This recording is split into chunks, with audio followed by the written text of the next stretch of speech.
Hello everyone, welcome to Punjab IQ। Punjab IQ ਦੀ ਇਸ special video ਦੇ ਵਿੱਚ ਅੱਜ ਆਪਾਂ ਡਿਸਕਸ ਕਰਾਂਗੇ PSSB ਦੇ ਜੋ ਐਗਜ਼ਾਮਸ ਨੇ 2023 ਦੇ ਵਿੱਚ ਇਹਨਾਂ ਦੇ ਲਈ ਜੋ ਆਪਾਂ ਨੇ free mock test series start ਕੀਤੀ ਹੋਈ ਹੈ ਉਸ ਸੀਰੀਜ਼ ਦਾ ਸੈੱਟ ਨੰਬਰ 2 ਜਿਸ ਦੇ ਵਿੱਚ ਆਪਾਂ 25 ਮੋਸਟ ਇੰਪੋਰਟੈਂਟ ਕੁਐਸਚਨਸ ਡਿਸਕਸ ਕਰਾਂਗੇ ਡਿਟੇਲ ਦੇ ਵਿੱਚ। ਇਹਨਾਂ 25 ਕੁਐਸਚਨਸ ਦੇ ਵਿੱਚ ਤੁਹਾਨੂੰ 8 ਕੁਐਸਚਨ ਜੀਕੇ ਤੋਂ ਦੇਖਣ ਨੂੰ ਮਿਲਣਗੇ, ਰੀਜ਼निंग ਤੇ मैथ तो टोटल 4 क्वेश्चन देखने को मिलणगे, पंजाबी तो टोटल 4 क्वेश्चन देखने को मिलणगे, करंट अफेयर्स कवर होणगे जीके दे विच। उस तो बाद कंप्यूटर तो टोटल 2 क्वेश्चन देखने को मिलणगे, 3 क्वेश्चन तुहानूं इंग्लिश तो देखने को मिलणगे ते बाकी जो बचे हुए 4 क्वेश्चन ने यह पंजाब जीके तो देखने को मिलणगे। टोटल हो गए 25 क्वेश्चनस। यह जो सीरीज़ है हर एक सैट दे विच आपां 25 क्वेश्चन जिहड़े ओह कवर कर रहे हैं। इस तो पहलां सैट नंबर 1 आपां कवर कर चुके हैं डिटेल दे विच, ठीक है। काफ़ी बच्चे इस सीरीज़ की PDF की डिमांड कर रहे सी। इसकी जो PDF है यह तुहानूं साडी एप्लीकेशन के उपर मिलेगी जिसका नाम की है पंजाब IQ, ठीक है। पंजाब IQ एप्लीकेशन का नाम है। इस दे विच तुहानूं इसदी जिहड़ी PDF है वो अवेलेबल करवाई जाएगी। इस दे विच तुसीं इसदी जिहड़ी PDF है वो डाउनलोड कर सकते हो, ठीक है। यह सैट नंबर 2 मैं तुहाडे तक लैके आ रहा। मेरा नाम है मोहित गर्गा। सो आपां इस वीडियो को स्टार्ट करते हैं बिना कोई टाइम वेस्ट किए। सब तो पहला क्वेश्चन पूछा गया आपां नूं, Yuri Gagarin the first cosmonaut to reach space was from which country. Yuri Gagarin जो सी यह पहले कॉस्मोनॉट सी, ठीक है, जिन्हां दे द्वारा स्पेस दे विच पैर धरिया गया सी, यानी पहले व्यक्ति सी जो स्पेस दे विच पहुंचे सी। आपां नूं इन्हां दे देश का नाम पूछा गया, किस देश तो बिलोंग करते सी यूरी गगरिन, यूके तो, जापान तो, रशिया तो या फिर चाइना तो। यूरी गगरिन जो ने यह बिलोंग करते सी रशिया तो। इस क्वेश्चन का जिहड़ा सही उत्तर है अपना वो है सी ऑप्शन रशिया। इस तो इलावा अगर आपां पूछा जाए इंडिया के पहले व्यक्ति कौन सी जो स्पेस दे विच पहुंचे सी, ठीक है। अगर पूछा जाए आपां फर्स्ट इंडियन कौन सी, ठीक है, फर्स्ट इंडियन कौन सी, उन्हों का नाम है राकेश शर्मा। राकेश शर्मा जो सी यह फर्स्ट इंडियन बने सी 1984 दे विच, 1984 दे विच, ठीक है, जो स्पेस दे विच पहुंचे सी। यह भी आपां ने याद रखना है। इसका आंसर बनेगा C option Russia. Who was the founder of Banaras Hindu university. Banaras Hindu university जो है इसके जो फाउंडर ने उन्होंने नाम पूछा गया आपां नूं। ऑप्शन तुसीं देख सकते हो इत्थे A, B, C and D। Banaras Hindu university जो है इसके जो फाउंडर ने उन्होंने नाम है मदन मोहन मालविया। इस क्वेश्चन का सही उत्तर है अपना B option Madan Mohan Malaviya. Who composed Ratnavali popularly known as the Bhaktamala of six. आपां नूं पूछा गया है जो रत्नावली है जिसनों आपां भगतमाला ऑफ सिक्स कहने आ, ठीक है। आपां नूं पूछा गया है इसनों कंपोज किसने किया है, ठीक है। ऑप्शन तुसीं इत्थे देख सकते हो A, B, C and D। Ratnavali जो है इसनों भगतमाला ऑफ सिक्स भी कहा जाता है और यह जो कंपोज किया गया है इसनों ओह किया गया है किस दे द्वारा, भाई मनी सिंह जी के द्वारा। इस क्वेश्चन का जिहड़ा सही उत्तर अपना वो है सी ऑप्शन भाई मनी सिंह जी ने जो इन्हां दे द्वारा कंपोज किया गया है रत्नावली नूं। इस क्वेश्चन का जिहड़ा सही उत्तर अपना वो है C option Bhai Mani Singh ji. According to the 42nd amendment 2 words have been added in the preamble these are. यानी जो 42nd अमेंडमेंट सी जिसनों आपां मिनी कॉन्स्टिट्यूशन भी बोलते हैं, क्योंकि जो इंडियन कॉन्स्टिट्यूशन है इस दे विच जो मेजर अमेंडमेंट सी ओह इस दे विच ही आपां नूं देखण नूं मिलियां सी। इस करके इस अमेंडमेंट नूं मिनी कॉन्स्टिट्यूशन का दर्जा भी दिता जाता है, ठीक है। आपां नूं पूछा गया इस दे विच जो 42nd अमेंडमेंट हुई सी इहदे विच 2 वर्ड्स ऐड किए गए सी प्रीएम्बल दे विच। वो किहड़े-किहड़े वर्ड सी? Secular and socialist, federal and democratic, secular and sovereign, federal या फिर फैडरल एंड सोशलिस्ट। यह जो 2 वर्ड सी उन्हां दे नाम पूछे गए ने आपां नूं। यह दोनों जो वर्ड्स ने उन्हां दे नाम ने सैकुलर एंड सोशलिस्ट। इस क्वेश्चन का जिहड़ा सही उत्तर है अपना वो है ए option secular and socialist. 42nd amendment के तहत इन्होंने ऐड किया गया सी, ये भी आपां ने याद रखना है। और जो प्रीएम्बल है, ठीक है, जिसनों आपां pre face of the constitution बोलते हैं, ठीक है, pre face of the constitution यानी इंडिया का जिहड़ा संविधान है उसका जो प्री फेस है, मुख पन्ना जो है वह किहड़ा है प्रीएम्बल है, ठीक है। यानी आपां नूं मेन आइडिया जो इंडियन कॉन्स्टिट्यूशन के बारे संविधान के बारे पता चलता है वह पता चलता है प्रीएम्बल तो, ठीक है। और ये अपने याद रखना जो प्रीएम्बल है ये अपने इंडिया ने कित्थों बोरो किया है, ये अमरीका तो बोरो किया अपने USA तो, ठीक है, ये भी पूछा जाता क्वेश्चन, ये भी अपने याद रखना है। इसका आंसर बनेगा A option, secular and socialist. Polio vaccine was discovered by, एक वैक्सीन है पोलियो वैक्सीन, इसनों डिस्कवर किसने किया है? ऑप्शन तुसीं इत्थे देख सकते हो A B C and D. Polio vaccine जो है इसनों डिस्कवर किया गया है जॉनस ई सॉक के द्वारा। इसका आंसर बनेगा ए सी ऑप्शन, जॉनस साक जो ने, जॉनस ई साक, इन्हां दे द्वारा डिस्कवर किया गया है पोलियो वैक्सीन नूं। इस करके आंसर बनेगा अपना सी ऑप्शन, जॉनस ई साक।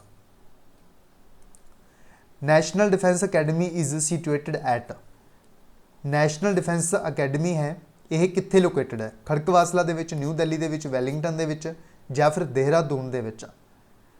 नैशनल जो डिफेंस अकैडमी है यह लोकेटेड है एक जगह दे विच उपर जिसका नाम क्या है? खड़कवासला। इस क्वेश्चन का जो सही उत्तर अपना वो है फर्स्ट ऑप्शन, खड़कवासला। जो खड़कवासला जो जगह है यह कित्थे लोकेटेड है? महाराष्ट्र दे विच है। काफ़ी बार आपको ये भी पूछा जाता एग्जाम दे विच किहड़ी स्टेट दे विच है, तो आपने याद रखना है महाराष्ट्र दे विच है। ठीक है, महाराष्ट्र दे विच है खड़कवासला, जिथे यह लोकेटेड है नैशनल डिफेंस अकैडमी। इस क्वेश्चन का सही उत्तर है फर्स्ट ऑप्शन, खड़कवासला। एक बार आप रिकॉर्डिंग चेक कर लीए, चल रही है। उस तो बाद 7th नंबर क्वेश्चन देखो। 7th नंबर क्वेश्चन के पूछा गया आपको, union ministry of tourism will be organizing the first global tourism investors summit 2023 in which of the following cities. यानी आपको पूछा गया है यूनियन जो मिनिस्ट्री है टूरिज्म दी इंडिया की, ठीक है, आपको पूछा गया है इन्हों के द्वारा first global tourism investors summit जो है 2023 की, इसनों ऑर्गेनाइज करवाया जा रहा है। आपको पूछा गया है किहड़े शहर के करवाई जा रही है यह जो समिट है इन्वेस्टर्स समिट 2023 कित्थे करवाई जा रही है? न्यू दिल्ली के विच। इस क्वेश्चन का सही उत्तर अपना बी ऑप्शन, न्यू दिल्ली के विच करवाई जा रही है। केंद्रीय जो मंत्रालय है टूरिज्म का, इस दे द्वारा पहली जो ग्लोबल टूरिज्म इन्वेस्टर्स समिट है 2023 की यह करवाई जा रही है नवी दिल्ली के विच। इसका आंसर है B option, Navi Delhi. Recently Sri Lanka as a part of its 75th independence day celebrations has decided to release a commemorative stamp with the portrait of which of the following Indian leaders। यानी जो श्रीलंका है इस दे द्वारा अपना जो 75th इंडिपेंडेंस डे है वो celebrate किया जा रहा है। ठीक है, और इन्होंने डिसाइड किया है ये रिलीज़ करनगे कॉमैमोरेटिव स्टैंप। ठीक है, अपन पूछा गया है इस स्टैंप के उपर जो इमेज होएगी वो किसकी होएगी? महात्मा गांधी की, सरदार पटेल, जवाहरलाल नेहरू या फिर इंदिरा गांधी। जो यह कॉमैमोरेटिव स्टैंप है इसके उपर जो इमेज है पोर्ट्रेट है वो किसकी होएगी? ये होएगा जवाहरलाल नेहरू का। इसका आंसर बनेगा अपना C option, Jawaharlal Nehru, C option. उस तो बाद नैक्सट आप क्वेश्चन देखते हैं रीजनिंग एंड मैथ के।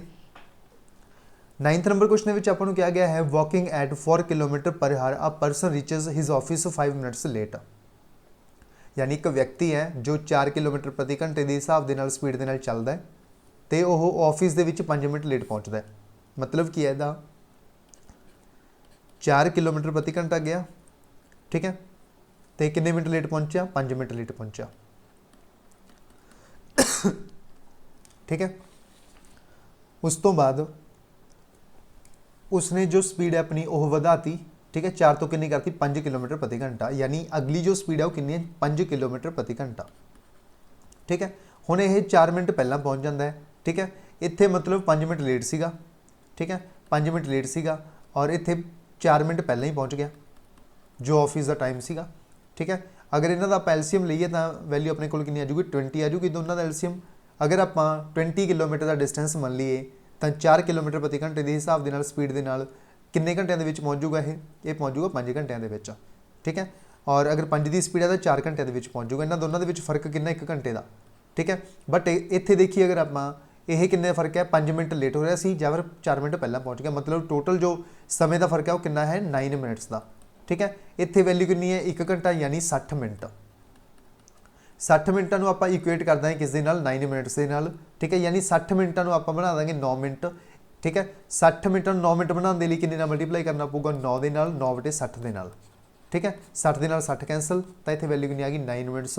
अगर आपने 9/60 नाल मल्टीप्लाई इत्थे किया है तो जो वैल्यू आपने मनी है 20 किलोमीटर डिस्टेंस ये भी करना पऊगा। 20 गुना की कर देंगे आप 9/60। बी एकम बी 20 तीए 60 3 एकम 3 3 तीए 9 यानी जो डिस्टेंस आ गया वो कितना आ गया 3 किलोमीटर्स। यही आपको क्वेश्चन के अकॉर्डिंग पूछा गया सी। इस क्वेश्चन का जो सही उत्तर बनेगा वो बनेगा बी ऑप्शन 3 किलोमीटर 3 किलोमीटर। उस तो बाद 10 नंबर क्वेश्चन देखो, Bhavana decided to donate 12% of her salary to an orphanage. एक भावना नाम की एक लड़की है जिसके द्वारा डिसाइड किया गया है कि 12% जो उसकी सैलरी है वो खर्चा किया जाऊगा, डोनेट किया जाऊगा ऑर्फनेज के उपर। ठीक है, 12% किया जाऊगा। But on the day of the donation she changed her mind and donated 2400 rupees. यानी जदों ये डोनेट करन गई तो उस समय इसने 2400 रुपये डोनेट करते। ठीक है, ये जो 2400 ने यह 125% ने कि जो पहला इसने डिसाइड किया सी, यानी जो 12% है इसका 125% इसने डोनेट करता ऑर्फनेज दे विच, जो कि बराबर है 2400 रुपये के बराबर है। ठीक है, अगर आप देखिए तो 10% कितना आ जाऊगा 12 का 1.2, 25% कितना आ जाऊगा 3 आ जाऊगा। यानी जो 25% की वैल्यू आ गई वो कितनी आ गई 3%, तो इतने वैल्यू कितनी आ गई अपने को 15%। यानी कहने का मतलब 15% की जी वैल्यू है वो कितनी आ चुकी है 2400 रुपये आ चुके हैं। ठीक है, और अपन की पूछा गया इस जो भावना है इसकी सैलरी कितनी है। सैलरी हमेशा कितनी होंगी 100%, 15% की वैल्यू 2400 है तो 100% की वैल्यू कढ़ लो। ठीक है, 2400 बटे कितना आ जाएगा 15, गुणा कर देंगे आप 100 के नाल। ठीक है, इतने कितना आ जाएगा अपना 5 नाल कटांगे आप 20 कट जूगा, 5 तीए 15, 3 एकम 3, 8 तीए 24, 800 गुणा 20 करिया तो वैल्यू कितनी आ गई अपने को 16,000। ठीक है, इतने वैल्यू कितनी आ गई अपने को 16,000, यानी भावना की जो सैलरी है वो कितनी है 16,000 रुपये है। यही आपको क्वेश्चन के अकॉर्डिंग पूछा गया सी। इसका आंसर बनेगा ए ऑप्शन 16,000 रुपये। 2 trains of length 190 metre and 210 metre respectively. ठीक है, 2 ट्रेन्स ने कहते इन्हों की लंबाइयाँ दी ने 190 मीटर की एक ट्रेन, तो दूजी जो ट्रेन है वो 210 मीटर की है। ठीक है, ये ओपोजिट डायरैक्शन के जाती ने, एक इधर जा रही है एक इधर जा रही है। ठीक है, इन्हों की स्पीड कितनी दी है आपको 40 किलोमीटर प्रति घंटा, तो इधर स्पीड दी है 32 किलोमीटर प्रति घंटा। ठीक है, ये ओपोजिट डायरैक्शन के जा रही ने दोनों ट्रेन्स। आपको की पूछा गया है in what time they cross each other, दोनों एक दूजे किन्ने टाइम क्रॉस कर जाएंगे, पूछा गया आपको। जो ओपोजिट केस हो इन्हों की जी स्पीड है वो आप दोनों ऐड करते होंगे, 40 से 32 72 हो गया। ठीक है, 72 किलोमीटर प्रति घंटा बन गया, बट इनू आपको मीटर पर सैकेंड के कन्वर्ट करने के लिए 5/18 के मल्टीप्लाई करना पड़ेगा। 18 एकम 18, 18 चौके 72, 4 गुणा 5 किया तो कितना आ गया 20 मीटर पर सैकेंड। स्पीड कितनी आ चुकी है 20 मीटर पर सैकेंड अपने को स्पीड आ चुकी है। ठीक है, डिस्टेंस कितना हो गया अपने को 190 मीटर यदी लंबाई है तो 210 मीटर की लंबाई यदी है। ठीक है, इन्हों की लंबाई ही की हो गया डिस्टेंस हो गया। ठीक है, इन्हों की लंबाई कितना हो गया 210 प्लस 90 190 किया तो 400 मीटर आ गया। ठीक है, डिस्टेंस कितना आ गया 400 मीटर का, तो टाइम पूछा गया आपको, तो इतने स्पीड भी अपने को डिस्टेंस भी आ चुका है। ठीक है, 400 मीटर का डिस्टेंस है तो स्पीड कितनी है 20 है। ठीक है, 20 नाल कट देंगे 0 नाल 0 कैंसल, 2 एकम 2, 20 दूना 40, यानी 20 सैकेंड्स लग जाएंगे। ठीक है, इन्होंने दोनों ट्रेन्स में एक दूजे को क्रॉस करने के लिए यही आपको क्वेश्चन के अकॉर्डिंग पूछा गया सी। इसका आंसर बन जाएगा अपना B option 20 seconds B second. उस तो बाद नैक्सट क्वेश्चन देखो 12 number question, father's age is 5 times the age of his son. ठीक है, जो फादर की एज है वो अपने पुत्र की एज तो कितना है 5 टाइम्स, अगर इसकी एक्स है तो इसकी 5x हो जाएगी। ठीक है, after 15 years the father will be 2.5 times older than his son. 15 साल बाद यदी कितनी हो जाएगी, यदी एज हो जाएगी 5x + 15, यदी कितनी हो जाएगी सन की x + 15। ठीक है, जो 15 साल बाद एज होएगी वो 2.5 गुना हो जाएगी अपने पुत्र तो, यानी फादर की एज 2.5 गुना हो जाएगी, तो 2.5 ना मल्टीप्लाई इधर कर दो, इन्होंने दोनों बराबर कर दो, 5x + 15, इधर वाली कितनी आ जाएगी 2.5x प्लस 15 दूना 30 तो 7.5 37 37.5, 5 के विचों 2.5 माइनस किया 2.5x आ गया। ठीक है, 37.5 के विचों 15 माइनस करता तो वैल्यू कितनी आ गई अपने को 22.5। ठीक है, एक्स की वैल्यू कितनी आ जाएगी 22.5 बटे 2.5, इतने वैल्यू कितनी आ जाएगी अपने को 9, यानी एक्स की वैल्यू कितनी आ चुकी है 9 आ चुकी है। ठीक है, अपन को पूछा गया है प्रेजेंट एज पूछा गया है फादर की प्रेजेंट एज कितनी हो जाएगी जो 5x है ठीक है। ਉਹ 5x ਦੇ ਵਿੱਚ ਆਪਾਂ ਜੋ ਵੈਲਿਊ ਹੈ 9 ਉਹ ਪੁੱਟ ਕਰ ਦਾਂਗੇ, 9 ਗੁਣਾ 5 ਕਰਾਂਗੇ ਤਾਂ ਵੈਲਿਊ ਕਿੰਨੀ ਆ ਜੂਗੀ ਆਪਣੇ ਕੋਲ 45 ਈਅਰਸ। यही ਆਪਾਂ ਨੂੰ क्वेश्चन के अकॉर्डिंग पूछा गया सी। इस क्वेश्चन का जो सही उत्तर बन जाएगा अपना वो बन जाएगा ए ऑप्शन 45 ईयर्स 45 साल। अगर आपको पुत्र की एज पूछते प्रेजेंट तो अपना आंसर 9 ही बन जाता, ठीक है। अगर बाद वाली पूछते तो इतने वैल्यू पुट कर देंगे आप, जिस अकॉर्डिंग क्वेश्चन फ्रेम होएगा उसके अकॉर्डिंग अपने आंसर मार्क करना है। इसका आंसर बन जाएगा ए ऑप्शन 45 साल। उस तो बाद इंग्लिश के क्वेश्चन देखते हैं, ठीक है। इस दे विच पूछा गया अपन select the option that expresses the given sentence in reported speech. Daniel said to Charles do you play cricket, ठीक है। यह अपन दिता गया है, इसनों अपने जो एक्सप्रैस करना है रिपोर्टेड स्पीच के अपने इसनों एक्सप्रैस करके दिखाना है, ठीक है। ऑप्शन तुसीं देख सकते हो first, second, third and fourth. इस क्वेश्चन का जो सही उत्तर अपना वो है third option. Daniel said to अपने आस्कर के चेंज करता, चार्ल्स एज इट इज़ आ जाऊगा। सैड के अकॉर्डिंग अपने जो वर्ब की फॉर्म है ये भी चेंज करती, प्लेड करता इतने, ठीक है, ठीक है। इनवाइटेड कॉमाज को हटा के अपने वैदर यूज़ कर लिया। Daniel Oscar Charles whether he played cricket, Daniel के अकॉर्डिंग अपने ही नू चेंज करता इतने, ठीक है। इसका आंसर बनेगा अपना third option, Daniel Oscar Charles whether he played cricket. उस तो बाद एप्रोप्रिएट ऑप्शन है जो अपने इस ब्लैंक के फिल करना है, ठीक है। हू is the dash secretary of your society. इस पूछा गया अपन इस ब्लैंक के आऊगा। ऑप्शन तुम देख सकते हो first, second, third and fourth. इस जो अपना आंसर बनेगा वो बनेगा ऑनरेरी। इसका आंसर है अपना फर्स्ट ऑप्शन ऑनरेरी, ठीक है। हू is the honorary secretary of your society, ठीक है। हू is the honorary secretary of your society, ये पूछा गया अपन इस क्वेश्चन के इसका आंसर बन जाएगा फर्स्ट ऑप्शन ऑनरेरी। फिर तो अपन फ्रेजल वर्ब है जी वो फिल करनी है, अपने most appropriate phrasal verb fill करनी है इस ब्लैंक के। The Supreme Court dash the judgment of the lower court, ठीक है। ऑप्शन तुम देख सकते हो first, second, third and fourth. Supreme Court ने जजमेंट दी लोअर कोर्ट के उपर, ठीक है। सैट असाइड आ जाऊगा इतने आंसर, ठीक है। इसका आंसर बन जाएगा अपना second option set aside. Answer बन जाएगा इस क्वेश्चन का अपना सैकेंड ऑप्शन। उस तो बाद कंप्यूटर के दो क्वेश्चन देखते हैं। Which of the following is database management software. Database management software किहड़ा इन्हां दे विचों चारां दे विचों first, second, third and fourth option तुसीं देख सकते हो सारे के सारे दिते ने इत्थे। इसका आंसर बनेगा अपना MS Access, ठीक है। जो डाटाबेस मैनेजमेंट सॉफ्टवेयर है वो किहड़ा है MS Access। इसका आंसर बन जाएगा अपना MS Access।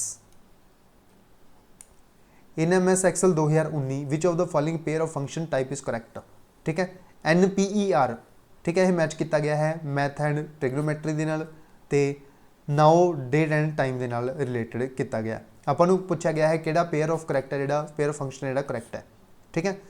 जो NPER है, ठीक है, यह जो मैथ एंड ट्रिग्नोमैट्री के नाल एसोसीएट नहीं है, यह नंबर ऑफ पीरियड्स के नाल एसोसीएट है। इस करके जो फर्स्ट अपन दिता गया है ये गलत है इत्थे।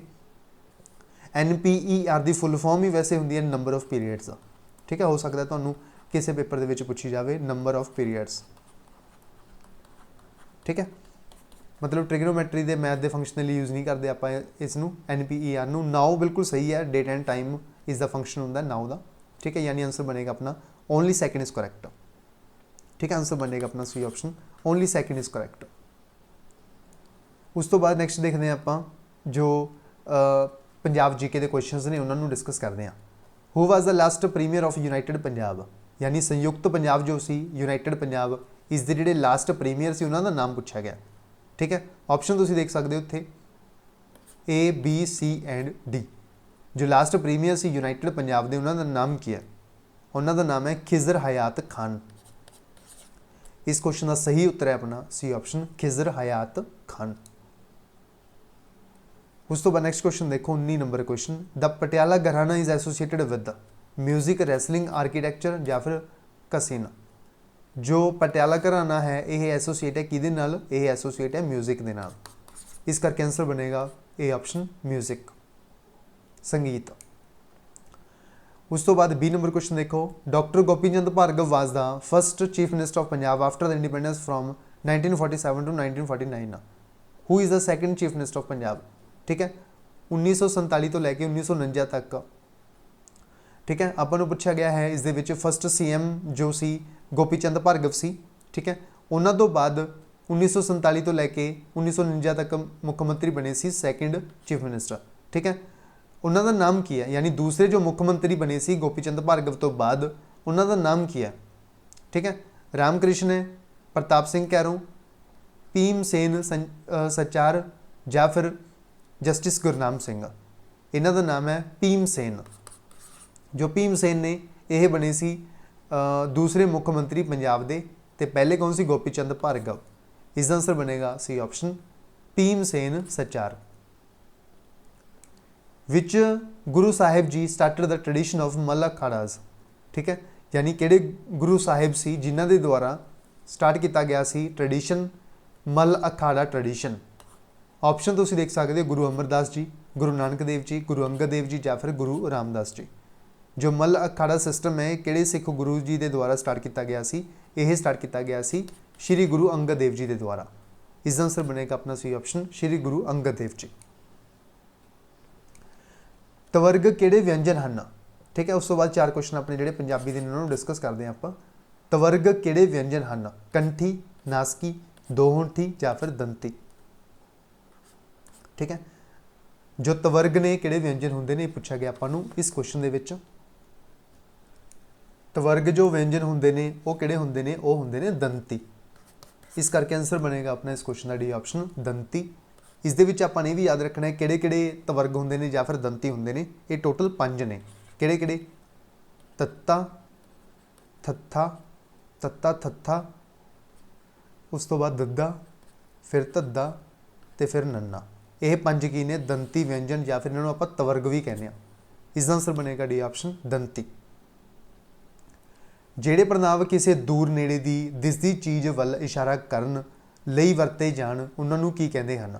ਉਹ ਪ੍ਰਣਾਮ ਜਿਹੜੇ ਕਿਸੇ ਦੂਰ ਨੇੜੇ ਦੀ ਦਿਸਦੀ ਚੀਜ਼ ਵੱਲ ਇਸ਼ਾਰਾ ਕਰਕੇ ਕਰਨ ਲਈ ਵਰਤੇ ਜਾਂਦੇ ਨੇ ਉਹਨਾਂ ਨੂੰ ਕੀ ਕਹਿੰਦੇ ਹਨ। ਨਿਸ਼ਚੈਵਾਚਕ, ਨਿੱਜਵਾਚਕ, ਸੰਬੰਧਵਾਚਕ ਜਾਂ ਫਿਰ ਮੱਧਮ ਪੁਰਖ। ਉਹਨਾਂ ਨੂੰ ਕੀ ਕਿਹਾ ਜਾਂਦਾ, ਉਹਨਾਂ ਨੂੰ ਕਿਹਾ ਜਾਂਦਾ ਨਿਸ਼ਚੈਵਾਚਕ ਪ੍ਰਣਾਮ। ਇਸ ਦਾ ਆਂਸਰ ਬਣੇਗਾ ਆਪਣਾ ਇਹ ਆਪਸ਼ਨ ਨਿਸ਼ਚੈਵਾਚਕ ਪ੍ਰਣਾਮ ਉਹਨਾਂ ਨੂੰ ਕਿਹਾ ਜਾਂਦਾ ਜਿਹੜੇ ਪ੍ਰਣਾਮ ਕਿਸੇ ਦੂਰ ਦੀ ਦਿਸਦੀ ਚੀਜ਼ ਵੱਲ ਇਸ਼ਾਰਾ ਕਰਕੇ ਲਈ ਵਰਤੇ ਜਾਂਦੇ ਨੇ ਉਹਨਾਂ ਨੂੰ ਬੋਲਦੇ ਆ ਆਪਾਂ ਨਿਸ਼ਚੈਵਾਚਕ ਪ੍ਰਣਾਮ। ਇਸ ਦਾ ਆਂਸਰ ਬਣੇਗਾ ਇਹ ਆਪਸ਼ਨ ਨਿਸ਼ਚੈਵਾਚਕ ਪ੍ਰਣਾਮ। ਜਿਵੇਂ ਆਪਾਂ ਇੱਕ ਉਦਾਹਰਨ ਲੈ ਲੈਂਦੇ ਹਾਂ, ਉਹ ਮੋਹਨ ਦਾ ਘਰ ਹੈ, ਉਹ ਮੋਹਨ ਦਾ ਘਰ ਹੈ। ਇਸ ਦੇ ਵਿੱਚ ਜੋ ਉਹ ਹੈ ਇਹ ਕਿਹਦਾ ਕੰਮ ਕਰ ਰਿਹਾ, ਨਿਸ਼ਚੈਵਾਚਕ ਪ੍ਰਣਾਮ ਦਾ ਕੰਮ ਕਰ ਰਿਹਾ ਹੈ। ਇਸੇ ਤਰ੍ਹਾਂ ਇਹ ਮੇਰਾ ਸਕੂਲ ਹੈ, ਕਾਲਜ ਹੈ, ਇਹ ਮੇਰਾ ਸਕੂਲ ਹੈ, ਠੀਕ ਹੈ। ਜੋ ਇਹ ਹੈ ਇਹਦੇ ਵਿੱਚ ਇਹ ਵੀ ਕਿਸ ਨੂੰ ਡਿਨੋਟ ਕਰ ਰਿਹਾ, ਨਿਸ਼ਚੈਵਾਚਕ ਪ੍ਰਣਾਮ ਨੂੰ। ਇਸ ਕਰਕੇ ਆਂਸਰ ਬਣੇਗਾ ਇਸ ਕੁਐਸਚਨ ਦਾ ਆਪਣਾ ਇਹ ਆਪਸ਼ਨ ਨਿਸ਼ਚੈਵਾਚਕ ਪ੍ਰਣਾਮ। ਜਿਸ ਵਾਕ ਵਿੱਚ ਕਿਰਿਆ ਦਾ ਕਰਮ ਹੋਵੇ ਉਸ ਨੂੰ ਕੀ ਕਹਿੰਦੇ ਹਨ, ਠੀਕ ਹੈ। ਇੱਕ ਤਾਂ ਹੁੰਦਾ ਹੈ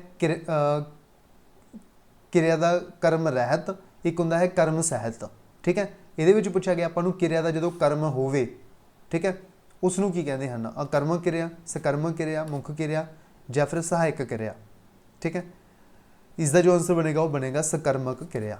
ਜਿਹੜੇ ਵਾਕ ਵਿੱਚ ਕਿਰਿਆ ਦਾ ਕਰਮ ਹੋਵੇ ਉਸ ਨੂੰ ਸਕਰਮਕ ਕਿਰਿਆ ਕਿਹਾ ਜਾਂਦਾ ਹੈ। ਜਿਹਦਾ ਕਰਮ ਨਾ ਹੋਵੇ ਉਸ ਨੂੰ ਅਕਰਮਕ ਕਿਰਿਆ ਕਿਹਾ ਜਾਂਦਾ ਹੈ। ਜਿਵੇਂ ਕੁੜੀ ਖੇਡਦੀ ਹੈ, ਇਹ ਤੋਂ ਆਪਾਂ ਨੂੰ ਪਤਾ ਨਹੀਂ ਲੱਗ ਰਿਹਾ ਕੁੜੀ ਕੀ ਖੇਡ ਰਹੀ ਹੈ, ਇਹ ਕੀ ਹੈ, ਇੱਕ ਅਕਰਮਕ ਕਿਰਿਆ ਹੈ। ਬਟ ਜਦੋਂ ਆਪਾਂ ਲਿਖਾਂਗੇ ਕੁੜੀ ਫੁੱਟਬਾਲ ਖੇਡਦੀ ਹੈ, ਕੁੜੀ ਫੁੱਟਬਾਲ ਖੇਡਦੀ ਹੈ, ਠੀਕ ਹੈ। ਇਹ ਫੁੱਟਬਾਲ ਇੱਥੇ ਕਿਸ ਨੂੰ ਡਿਨੋਟ ਕਰ ਰਿਹਾ, ਕਰਮ ਨੂੰ ਡਿਨੋਟ ਕਰ ਰਿਹਾ। ਆਪਾਂ ਨੂੰ ਪਤਾ ਲੱਗ ਰਿਹਾ ਕੁੜੀ ਕੀ ਖੇਡ ਰਹੀ ਹੈ, ਫੁੱਟਬਾਲ ਖੇਡ ਰਹੀ ਹੈ।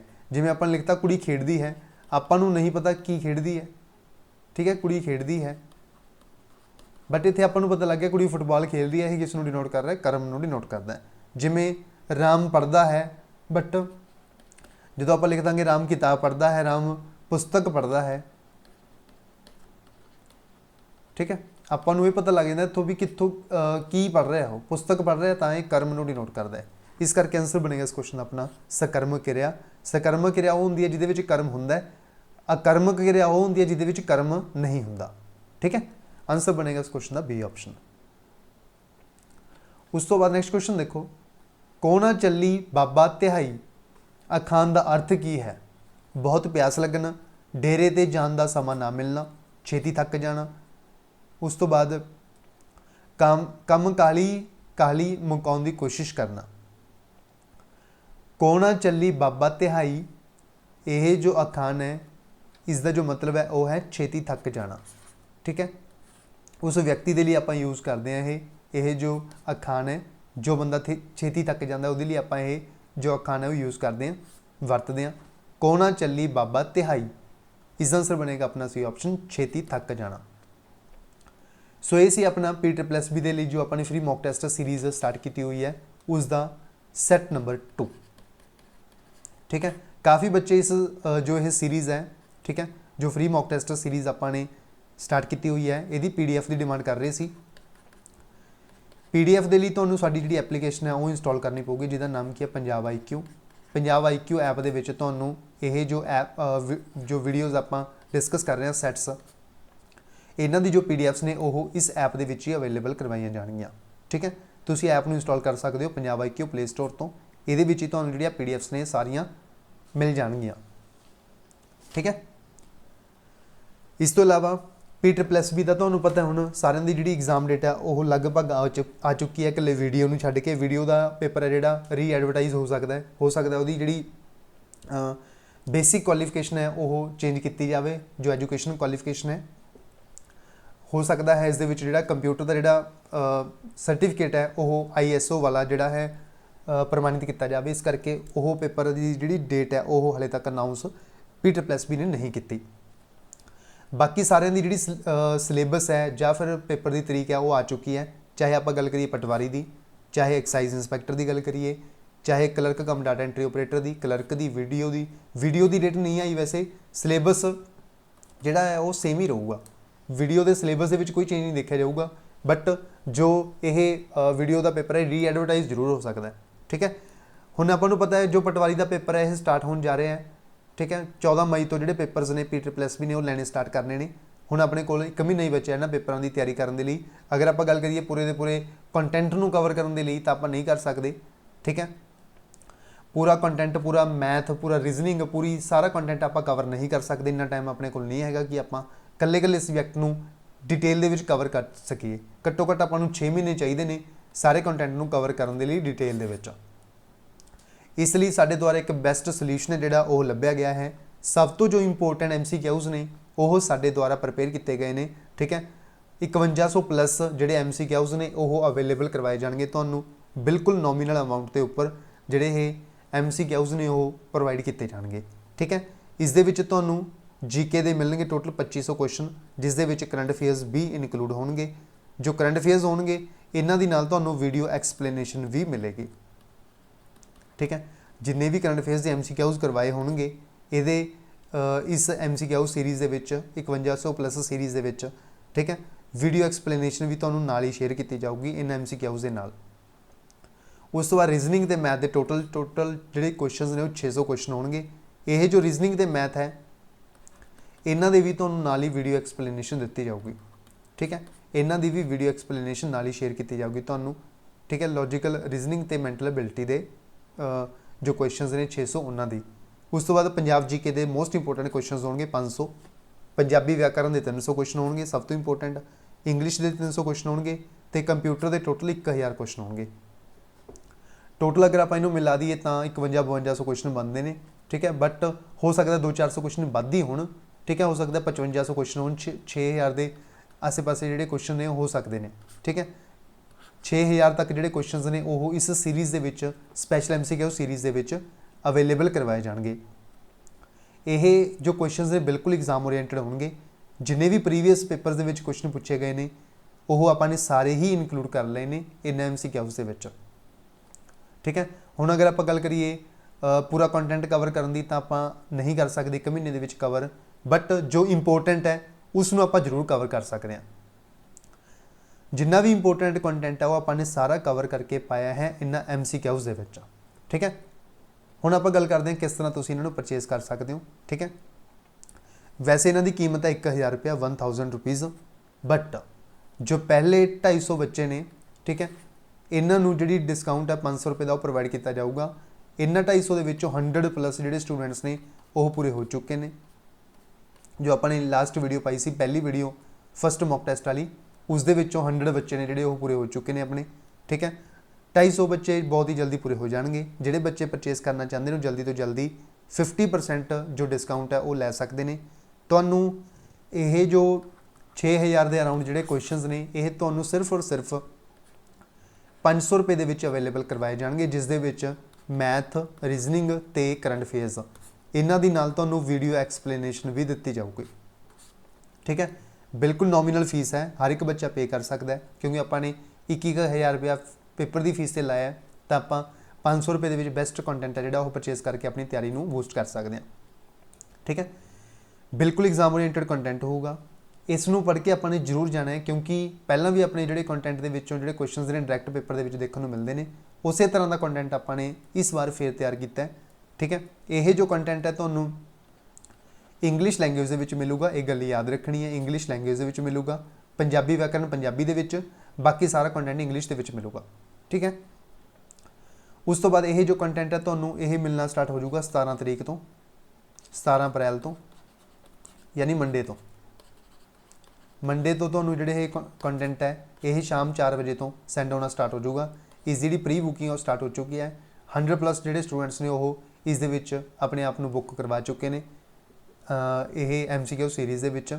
ਜਿਹੜੇ ਬੱਚੇ ਇਸ ਸੀਰੀਜ਼ ਦੇ ਵਿੱਚ ਇਨਰੋਲ ਕਰਨਾ ਚਾਹੁੰਦੇ ਨੇ ਉਹ ਜਲਦੀ ਤੋਂ ਜਲਦੀ ਇਨਰੋਲ ਕਰ ਸਕਦੇ ਨੇ। ਕਿਸ ਤਰ੍ਹਾਂ ਕਰ ਸਕਦੇ ਹੋ ਤੁਸੀਂ? 500 rupees Google Pay, PhonePe, Paytm ਇਸ ਨੰਬਰ ਦੇ ਉੱਪਰ ਤੁਹਾਨੂੰ ਪੇਮੈਂਟ ਕਰਨੀ ਹੈ, ਠੀਕ ਹੈ। ਇਸ ਨੰਬਰ ਦੇ ਉੱਪਰ ਪੇਮੈਂਟ ਕਰਨ ਤੋਂ ਬਾਅਦ ਸੇਮ ਨੰਬਰ ਹੈ WhatsApp ਦੇ ਉੱਪਰ ਆਪਣਾ ਜਿਹੜਾ ਸਕਰੀਨਸ਼ਾਟ ਹੈ ਉਹ ਸੈਂਡ ਕਰ ਦੇਣਾ ਹੈ। ਨਾਲ ਤੁਹਾਨੂੰ ਲਿਖ ਦੇਣਾ ਹੈ PPPP MCQs, PPPP MCQs 2023 ਲਿਖ ਦਿਓ ਨਾਲ, ਠੀਕ ਹੈ। ਸਾਡੀ ਤਰਫ ਤੋਂ ਜਿਹੜੇ MCQs ਨੇ ਇਹ ਤੁਹਾਨੂੰ 17 ਅਪ੍ਰੈਲ ਮੰਡੇ ਤੋਂ ਸ਼ਾਮ 4 ਵਜੇ ਤੱਕ ਜਿਹੜੇ MCQs ਨੇ ਉਹ ਸੈਂਡ ਹੋਣੇ ਸਟਾਰਟ ਹੋ ਜਾਣਗੇ, ਸੈਂਡ ਕਰ ਦਿੱਤੇ ਜਾਣਗੇ। ਮਤਲਬ ਅਗਰ ਕੋਈ ਬੱਚਾ ਗੂਗਲ ਪੇ, ਫੋਨਪੇ, ਪੇਟੀਐਮ ਵਗੈਰਾ ਯੂਜ਼ ਨਹੀਂ ਕਰਦਾ ਤਾਂ ਉਹ ਸਟੂਡੈਂਟ ਇਸ ਬੈਂਕ ਦੇ ਵਿੱਚ ਵੀ ਆਪਣੀ ਜਿਹੜੀ ਟ੍ਰਾਂਜੈਕਸ਼ਨ ਹੈ ਉਹ ਕਰ ਸਕਦਾ ਹੈ, ਤਾਂ ਵੀ ਤੁਹਾਨੂੰ ਜਿਹੜੇ ਇਹ ਕੁਐਸਚਨਸ ਨੇ ਉਹ ਸੈਂਡ ਕਰ ਦਿੱਤੇ ਜਾਣਗੇ। ਤੁਹਾਨੂੰ ਆਪਣਾ ਜਿਹੜਾ ਰਿਸਿਪਟ ਹੈ ਉਹ ਸੈਂਡ ਕਰ ਦੇਣਾ ਹੈ, ਚਾਹੇ ਸਕਰੀਨਸ਼ਾਟ ਹੋਵੇ ਚਾਹੇ ਰਿਸਿਪਟ ਹੋਵੇ, ਕਿਸੇ ਵੀ ਤਰੀਕੇ ਨਾਲ ਤੁਹਾਨੂੰ ਪੇਮੈਂਟ ਕੀਤੀ ਹੈ ਤੁਸੀਂ ਆਪਣਾ ਜਿਹੜਾ ਪ੍ਰੂਫ ਹੈ ਉਹ ਸੈਂਡ ਕਰ ਸਕਦੇ ਹੋ। ਨਾਲ ਤੁਹਾਨੂੰ ਇਹ ਜ਼ਰੂਰ ਲਿਖਣਾ ਹੈ PPPP MCQs। ਸਾਡੀ ਤਰਫ ਤੋਂ 17 ਅਪ੍ਰੈਲ ਤੋਂ ਜਿਹੜੇ ਇਹ ਕੁਐਸਚਨਸ ਨੇ ਉਹ ਸੈਂਡ ਹੋਣੇ ਸਟਾਰਟ ਹੋ ਜਾਣਗੇ, ਠੀਕ ਹੈ। 100+ ਜਿਹੜੇ ਸਟੂਡੈਂਟਸ ਨੇ ਉਹ ਇਸ ਦੇ ਵਿੱਚ ਇਨਰੋਲ ਕਰ ਚੁੱਕੇ ਨੇ। ਜਿਹੜੇ ਬੱਚੇ ਖਰੀਦਣਾ ਚਾਹੁੰਦੇ ਨੇ ਔਰ 2023 ਦੇ ਵਿੱਚ ਆਪਣੀ ਜਿਹੜੀ ਨੌਕਰੀ ਹੈ ਇਸ ਨੂੰ ਇਨਸ਼ੋਰ ਕਰਨਾ ਚਾਹੁੰਦੇ ਨੇ ਉਹ ਜਲਦੀ ਤੋਂ ਜਲਦੀ ਇਹਨਾਂ ਨੂੰ ਪਰਚੇਸ ਕਰਕੇ ਆਪਣੀ ਤਿਆਰੀ ਨੂੰ ਬੂਸਟ ਕਰ ਸਕਦੇ ਨੇ, ਠੀਕ ਹੈ। ਬਾਕੀ ਤੁਸੀਂ ਸਕਰੀਨਸ਼ਾਟ ਲੈ ਸਕਦੇ ਹੋ ਇਸ ਪੇਜ ਦਾ, ਠੀਕ ਹੈ, ਜਿਸ ਦੇ ਵਿੱਚ ਤੁਹਾਨੂੰ ਪਤਾ ਲੱਗੇਗਾ ਵੀ ਕਿਸ ਸਬਜੈਕਟ ਦੇ ਕਿੰਨੇ ਕੁਐਸਚਨ ਨੇ, ਕਿਉਂਕਿ ਕਾਫੀ ਬੱਚੇ ਫੋਨ ਕਰਕੇ ਕਾਲ ਕਰਕੇ ਪੁੱਛਦੇ ਨੇ ਵੀ ਕਿ ਸਰ ਇਹਦੇ ਵਿੱਚ ਕਿਹੜਾ ਸਬਜੈਕਟ ਆਊਗਾ, ਤਾਂ ਤੁਸੀਂ ਇੱਥੇ ਸਾਰੇ ਦੇਖ ਸਕਦੇ ਹੋ। ਇਹ ਸਾਰੇ ਹੀ ਸਬਜੈਕਟ ਆਉਣਗੇ ਇਸ ਦੇ ਵਿੱਚ, ਠੀਕ ਹੈ। ਇਹ ਸਾਰੀ ਡਿਟੇਲ ਹੈ ਆਪਣੀ ਇਹਨਾਂ MCQs ਨੂੰ ਪਰਚੇਸ ਕਰਨ ਦੀ। ਅਗਰ ਕੋਈ ਵੀ ਡਾਊਟ ਹੋਵੇ ਤਾਂ ਇਸ ਨੰਬਰ ਤੇ ਤੁਸੀਂ ਮੈਸੇਜ ਕਰਕੇ ਪੁੱਛ ਸਕਦੇ ਹੋ 7009868826, ਠੀਕ ਹੈ। ਸੋ ਇਹ ਸੀ ਆਪਣਾ ਫ੍ਰੀ ਮੌਕ ਟੈਸਟ ਨੰਬਰ 2, ਜਿਸ ਦੇ ਵਿੱਚ ਆਪਾਂ ਨੇ 25 ਕੁਐਸਚਨਾਂ ਨੂੰ ਕਵਰ ਕੀਤਾ ਹੈ, ਕਾਫੀ ਡਿਟੇਲ ਦੇ ਵਿੱਚ ਕਵਰ ਕੀਤਾ ਹੈ। ਅਗਰ ਕੋਈ ਵੀ ਡਾਊਟ ਹੋਵੇ ਕਮੈਂਟ ਬਾਕਸ ਦੇ ਵਿੱਚ ਕਮੈਂਟ ਕਰਕੇ ਪੁੱਛ ਸਕਦੇ ਹੋ, ਠੀਕ ਹੈ। ਇਸ ਮੌਕ ਟੈਸਟ ਦੇ ਵਿੱਚ ਬਸ ਇੰਨਾ ਹੀ। ਮਿਲਦੇ ਆਪਾਂ ਮੌਕ ਟੈਸਟ ਨੰਬਰ 3 ਦੇ ਵਿੱਚ, ਜੋ ਆਪਾਂ ਨੇ ਸੀਰੀਜ਼ ਸਟਾਰਟ ਕੀਤੀ ਹੋਈ ਹੈ, ਠੀਕ ਹੈ। ਬਿਲਕੁਲ ਐਗਜ਼ਾਮ ਓਰੀਐਂਟਡ ਹੈ ਵੀ, ਠੀਕ ਹੈ। ਇਸ ਨੂੰ ਜ਼ਿਆਦਾ ਤੋਂ ਜ਼ਿਆਦਾ ਆਪਣੇ ਫਰੈਂਡਸ ਦੇ ਨਾਲ ਸ਼ੇਅਰ ਕਰੋ ਤਾਂ ਕਿ ਜ਼ਿਆਦਾ ਤੋਂ ਜ਼ਿਆਦਾ ਬੱਚਿਆਂ ਨੂੰ ਇਸ ਸੀਰੀਜ਼ ਦਾ ਲਾਭ ਮਿਲ ਸਕੇ, ਠੀਕ ਹੈ। ਬਾਕੀ ਜੋ ਆਪਾਂ ਨੇ ਸਪੈਸ਼ਲ MCQs ਤਿਆਰ ਕੀਤੇ ਨੇ 5100+, ਠੀਕ ਹੈ। ਅਗਰ ਕੋਈ ਬੱਚਾ ਪਰਚੇਸ ਕਰਨਾ ਚਾਹੁੰਦਾ ਜਲਦੀ ਤੋਂ ਜਲਦੀ ਪਰਚੇਸ ਕਰ ਸਕਦਾ ਹੈ। 7009868826 ਇਹ ਨੰਬਰ ਹੈ, ਠੀਕ ਹੈ। ਇਸ ਦੇ ਉੱਪਰ ਪੇਮੈਂਟ ਕਰਨੀ ਹੈ। ਉਸ ਤੋਂ ਬਾਅਦ ਤੁਸੀਂ ਨੇ ਸੇਮ ਨੰਬਰ WhatsApp ਦੇ ਉੱਪਰ ਆਪਣਾ ਜਿਹੜਾ ਸਕਰੀਨਸ਼ਾਟ ਹੈ ਉਹ ਸੈਂਡ ਕਰ ਦੇਣਾ ਹੈ ਤੇ ਨਾਲ PPPP MCQs ਲਿਖ ਦੇਣਾ ਹੈ, ਠੀਕ ਹੈ। ਸਾਡੀ ਤਰਫ ਤੋਂ ਸ਼ਾਮ ਨੂੰ 4 ਵਜੇ ਤੋਂ ਸੈਂਡ ਹੋਣੇ ਸਟਾਰਟ ਹੋ ਜਾਣਗੇ ਮੰਡੇ ਤੋਂ, ਠੀਕ ਹੈ, 17 ਅਪ੍ਰੈਲ ਤੋਂ। ਅਗਰ ਕੋਈ ਡਾਊਟ ਹੋਵੇ ਫਿਰ ਵੀ ਤਾਂ ਤੁਸੀਂ ਇਸ ਨੰਬਰ ਤੇ ਮੈਸੇਜ ਕਰਕੇ ਪੁੱਛ ਸਕਦੇ ਹੋ। ਇਸ ਵੀਡੀਓ ਦੇ ਵਿੱਚ ਬਸ ਇੰਨਾ ਹੀ। ਮਿਲਦੇ ਆਪਾਂ ਨੈਕਸਟ ਵੀਡੀਓ ਦੇ ਵਿੱਚ। So thank you so much.